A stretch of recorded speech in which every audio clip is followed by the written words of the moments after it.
A lot of things have been said, but permit me to say a few more things to what has been said. First, success is predictable. Success is not accidental. Whenever you meet a successful person, the first thing that hits you is to think that they are lucky. Success is not a product of luck. Success is very deliberate. As a matter of fact, success is detribalized. Success does not know gender, does not know height, does not know color, does not know where you hail from. Success is just a combination of things that if you there apply it, you can be sure there will be a shift. And in whatever area of endeavor you've made up your mind to venture into, call it a business, call it a career, call it anything, you can be successful. Success does not know you. So success cannot be biased about you. Success cannot be prejudiced with you. If only you can dare to apply the principles. We've christened the success code for a reason. Because you know that codes are combination of figures or letters.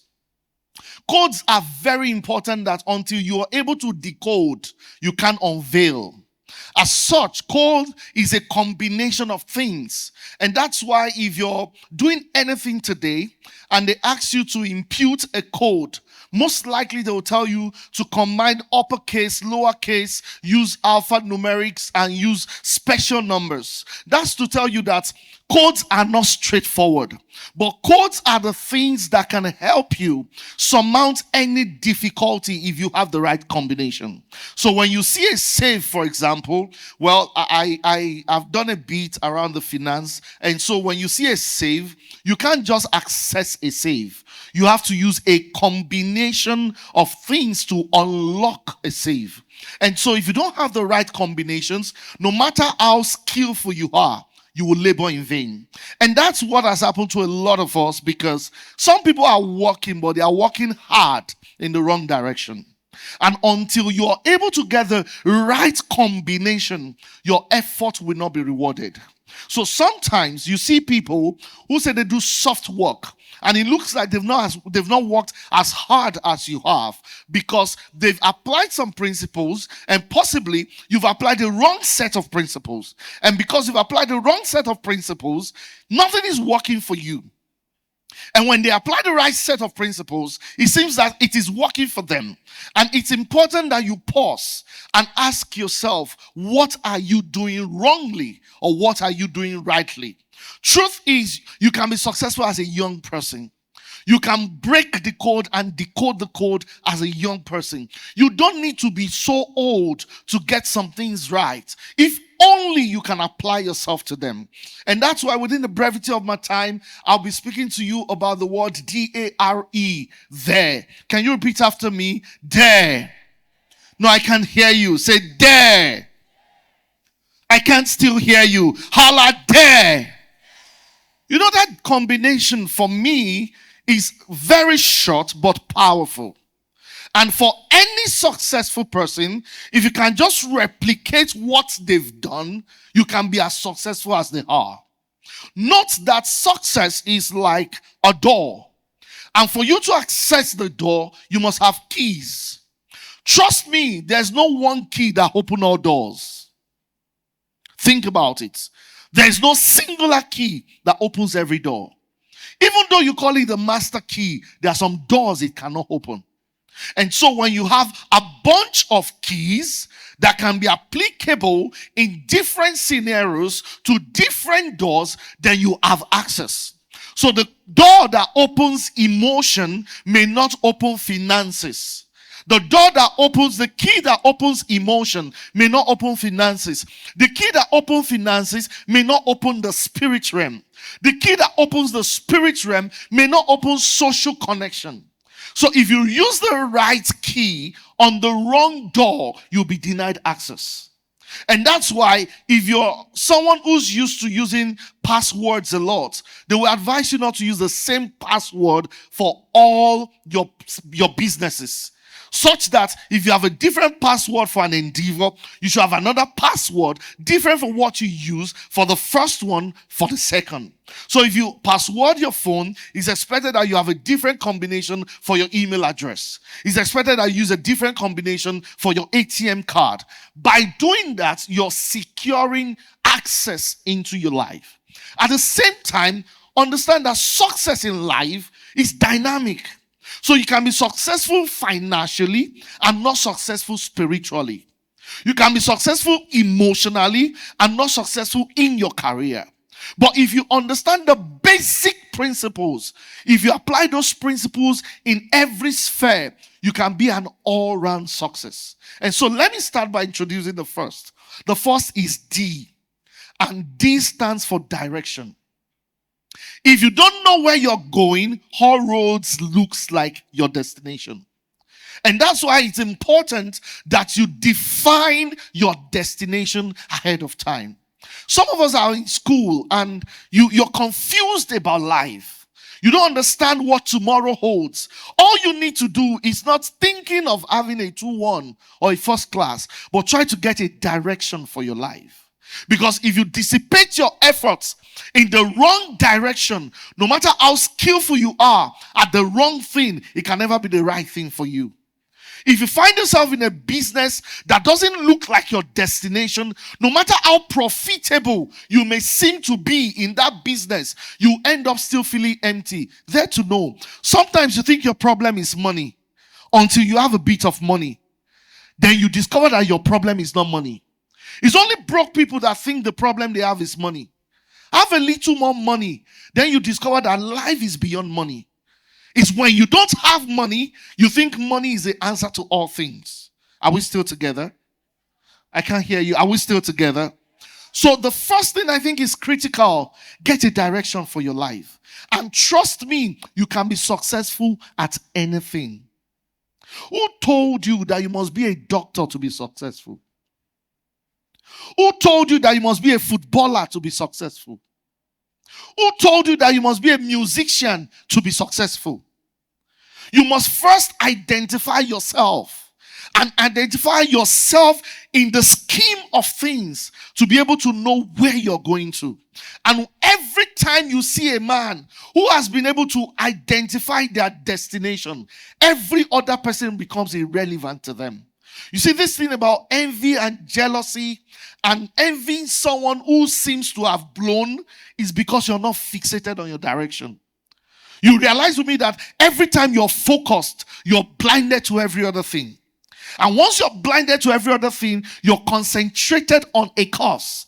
Anything you're concentrated at, give it time, it will break. The first speaker was saying something which resonates very deeply, that if a drop of water keeps falling at a spot, no matter how long, no matter the velocity, it's not a function of the speed, it's a function of the consistency, it will break that thing. And that's to help you understand that it's not in the hardness, but in the consistency. Successful people are very consistent. Today we know you for one thing, tomorrow we know you for another. Have you ever tried to succeed in that first thing? And remember that every time you run away from a problem, you've only encouraged yourself and perfected the skills to always run. So I dare tell you, focus and fix yourself on a direction. The moment you decide a direction for yourself, either by inspiration, by choice, by whatever, stick to it. Every man that is consistent, after a while, they gain mastery. Nobody is born an expert. An expert is a function of consistency at something over a period of time. So there, successful people venture into a direction, focus on that direction until that direction gives birth to their desired destination. So I dare tell you there. Please tell your neighbor there. I can't hear you. Tell your neighbor there. What is the takeaway from there? The takeaway from there is to help you ask yourself, where is my direction in life? Do you realize that you don't even need friends until you've chosen the direction of your destination? Because if you carry a dead weight that is not going in the same direction, they're only going to drag you back. So instead of looking for people to collaborate with, that's not the first thing to do. The first thing to do is determine your destination. Do you realize that every time you fix yourself on a direction and you focus on it, naturally you've gained speed? Naturally, you've gained speed. You're not at your initial position. You may not have moved, but that definition enough has given you traction. And don't forget, you gain traction internally before you gain traction externally. Your internal power is more important than your external force. And a lot of us downplay on that. That takes me to the next thing. Around the same thing, that your internal force is the thing that helps you bet your direction faster. A lot of people know where they are going to, but their internal force is repelling against them getting to their destination. And I want to tell you, nobody can fight your internal battles for you like you. If there are external battles, you can get allies. If there are external battles, you can get friends. If there are external battles, you can call a company. But when there are internal battles, you fight it alone. How have you handled your internal battles? Internal battles are self-sabotage. I'm not good enough. Internal battles are self-talk, self-condemnation. Internal battles are simple as inferiority complex. Internal battles that make you question your authenticity. Who told you you're qualified to be successful? Who told you you're qualified to be wealthy? Who told you you're qualified to win? And until you silence those internal battles, you cannot go far in life. So I first call you to do an internal check. Who are you internally? Do you realize every successful person, the whole world may be against them, but only their conviction helps them fight the battle of life. Your conviction is birthed in the realm of the interior, intrinsic, internally, not externally. Your feelings surround you externally. The things you hear people, they are external. But internal battles are more important than external victories. Because when you're victorious externally and you're defeated internally, it's just a matter of time. So when you hear people commit suicide, they don't really commit suicide because of what has happened to them externally.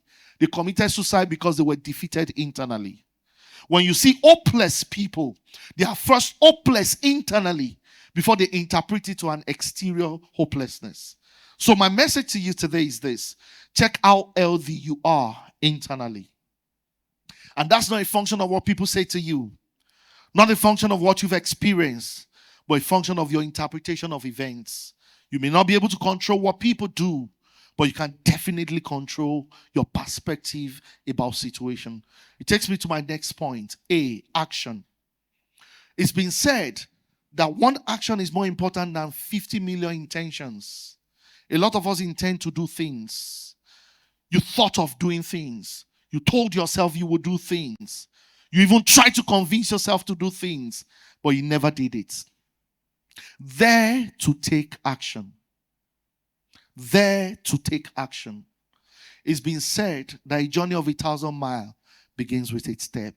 Dare to take the first step. Do you realize every time you take a step, you've won a battle? A battle against self. A battle against internal defeat. Every time you take a step, you've won a battle. Dare to take the first step. And sometimes when you take the first step, you realize that it's not as difficult as you thought. Because until you move, nothing moves. Until you act, nothing aligns. You don't even know that nature, situations are designed to favor you until you move. And note that there are no promissory notes until you take the action. Sometimes life appears like we're standing in front of a sliding door that only recognizes presence. And if you don't show up, the door does not open. But no matter how victorious you think you are in the inside, if you don't act it externally, you're still defeated. Action. When last did you take a new action? Or you've kept repeating the wheel? Successful people are doers. Successful people are actors. Even when they are afraid, they take the step. Don't look at the things you feel. Feelings are transient. Successful people don't move by feelings. They move by conviction. And conviction supersedes feelings. There are times you'll be overwhelmed, but you need to look back again. Why am I doing what I'm doing? Why am I taking the decisions I'm taking? Successful people will always interrogate themselves. You don't need people to question you, question yourself. And if you do that long enough, you discover that things will shift in your direction. Tell your neighbor, act now. No, I can't hear you. Act now. See that proposal you've written enough. Take the next action. What's the worst case scenario? It may not work. But if you design your internal environment to be sound, you can't even believe it won't work. And don't forget, your internal environment affects your body language. And your body language conveys messages that you don't even know you're speaking. So when you see defeated people, all over them is written defeat, but they don't know. When you see victorious people, all over them is written victory, and they may not be aware of it. Why? Your body language speaks louder than your voice. Act now. Every successful person takes decision, but much more than that, backs every decision with action. Until you act, you don't know about possibilities. Until you act, you don't learn new possibilities. Until you act, you don't learn new things. And you need to act on every intention you've always had. The third thing, R. Successful people always take a time to reminisce. They think, they retreat, and they take over, they process their thoughts. See, a lot of us can be very busy doing nothing, busy not even thinking about the decision you're about to take. You know, sometimes it's been said that you should pause and ponder. Just sit back and think. Thinking alone takes a lot from you, but much more than that, it detaches you from your environment. Every time you find yourself in solitude and you're able to process your thoughts, you gain clarity. That's why you discover that successful people, every time they make up their mind to shut off themselves from their world. Failures always want to put themselves before their word.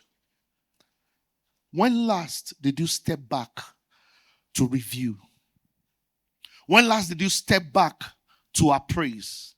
When last did you step back to evaluate? When last did you step back to weigh the things you've done? We just on the 23rd of March, some of us had never appraised the year 2026. And you think until you get to the end of the year, no, you don't do that. And that's why if you're traveling on a long journey and you have a vehicle, no matter how big the capacity of your tank is, at intervals, you get to a point where you refuel. If you're too busy to refuel, the car will park you by the side of the road. So if you're too busy to stop, pause, and re-engineer yourself, you won't go far. Everybody you know who is successful, either you like it or not, they do self-appraisal. You don't wait for your world to appraise you without you appraising yourself. And that's why as students, you find yourself in school, you don't wait for the day of examination to examine yourself. If you wait for the day of examination to examine yourself, you can't determine your success rate. It means your evaluation is dependent on an external force. But when you've examined yourself personally and you know your personal capacity, you can block your leakages. You can smoothen your rough edges. You can realign yourself and reposition yourself appropriately. And you can be ready for anything that is about to come against you. Every successful person I know will always take time to reevaluate, to reminisce, to retreat. Because by retreating, you're empowered to refire. Finally, E. Every successful person I know have expectations. It's been said that expectation is the mother of manifestation. What you don't expect, you shouldn't experience. Life rewards us based on our expectation. Your actions are a function of your expectations. Your expectations fuel your decision, fuel your actions, fuel your activity, fuel your trajectory. What are your expectations? It is normal for some people not to expect good things in life. Every other person is qualified for good things except them. It shows that there is a problem with that kind of expectation. Whereas there are some other people with an healthy mindset that they expect only good things to happen to them. So it means that it's abnormal for the negative to happen around them. So when you get into their space, you feel what you call positive energy. And there are spaces you get into and you feel negative energy. It's not village people, it's the power of expectation. And that's why your expectation takes its feed from your conviction. Anything you're not convinced about, you will negate with your confession.